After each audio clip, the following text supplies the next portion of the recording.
Our youth cannot find work. They say that they're entitled, they say that they don't want to work.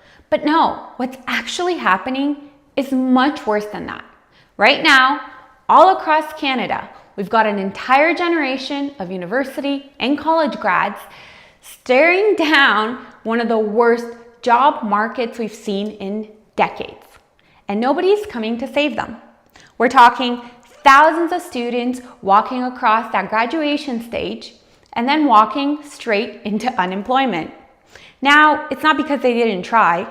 These kids applied to hundreds, sometimes literally 400 or 500 jobs, and still ended up with nothing. Let's talk about why that's happening and why the whole system feels like it's collapsing in on itself. So let's set the scene. Just a couple of years ago, all we kept hearing on the news was, there's a labor shortage, we can't find workers. It was this constant narrative, especially in Ontario. We had business owners saying things like, our biggest challenge is the labor shortage. Job boards were flooded with postings, wages were rising, students were being courted by companies months before graduation. And now it's complete crickets. Young Canadians are coming out of school with degrees in everything from engineering to health sciences, and they're getting ghosted by the entire economy. We're seeing rejection after rejection for entry-level jobs that supposedly required 0 to 1 years of experience, but somehow go to people who have 5. Make it make sense. Let's bring in some hard numbers for a second.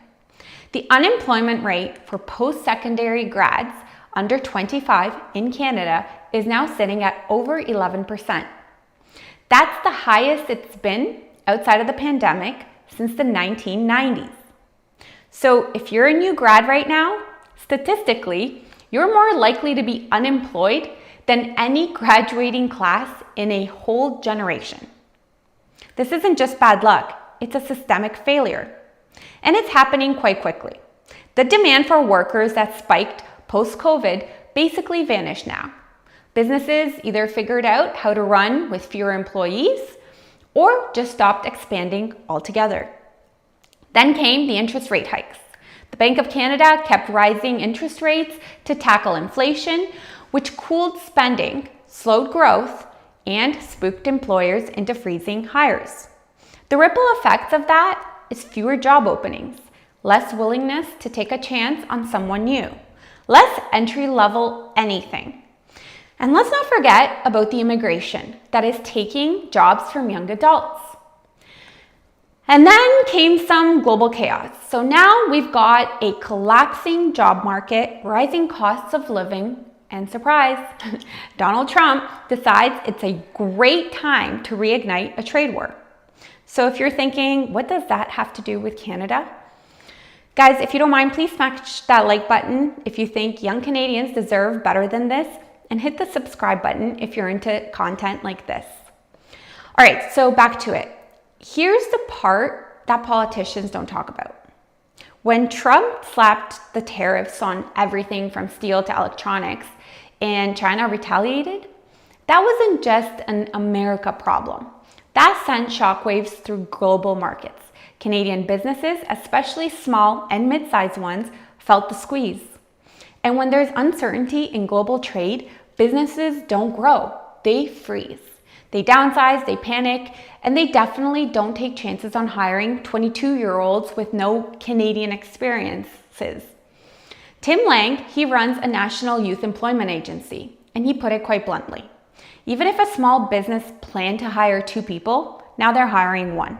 Multiply that across the country, you've got a hiring freeze disguised as a skills mismatch. It's not about skills, it's about risk. And right now, businesses are terrified. But wait, it does get worse. It's not just the economy, it's demographics. Canada's youth population has exploded in the last few years. And I mean exploded. Part of that is natural growth, but a huge part is the rise in international students and non-permanent residents. So now, not only are young Canadians competing with each other, they are now competing with everyone else who has come in.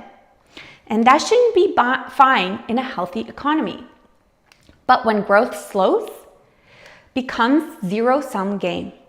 And let's be honest, if you're a company choosing between two applicants and one has 2 years of experience flipping burgers and the other worked as a data analyst back home in India or China, who are you picking? That's not shade on anyone. It's just the basics, the math, and the reality. The reality of oversaturation. And while we're talking competition, guess who else grads are up against? Other Canadians, older ones, people in their 30s, 40s, even 50s, people with families to feed, who are now taking entry-level jobs just to make ends meet. I mean, think about that.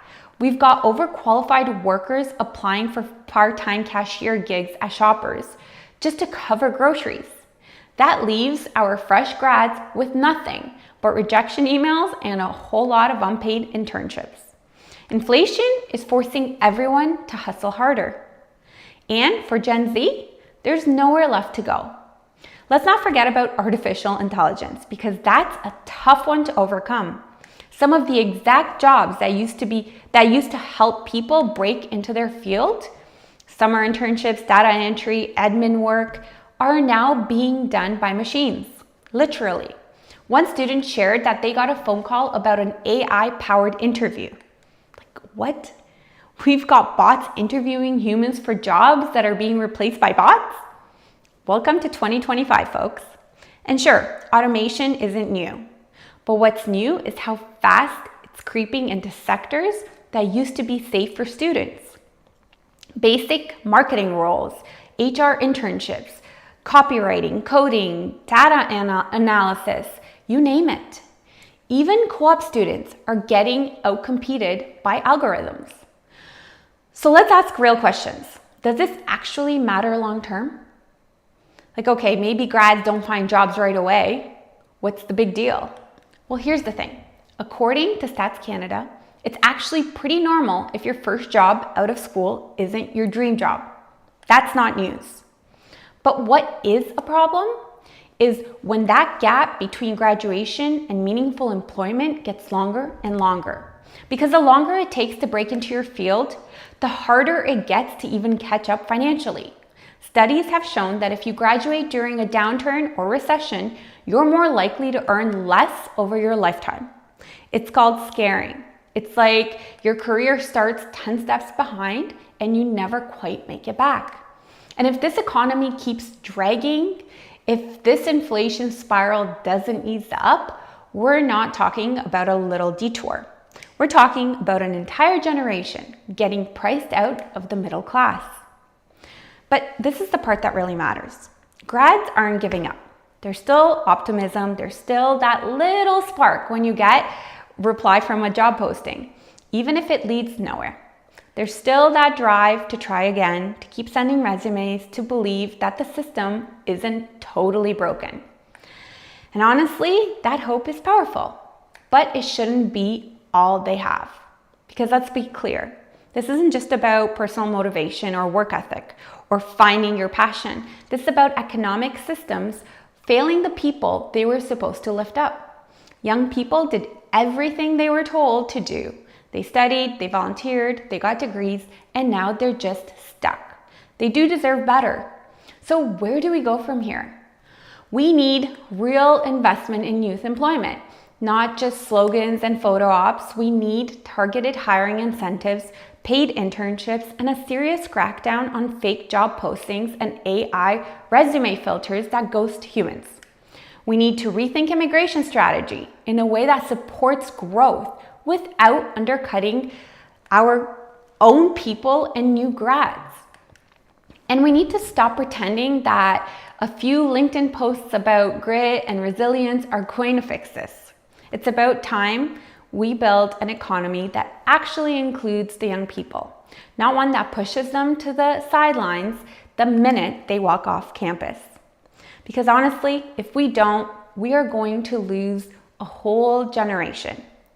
If you enjoyed this video, please like it and hit the subscribe button so you don't miss the next video. We've got more breakdowns coming your way and what's really going on in the Canadian economy. Thank you so much for watching and have a wonderful day.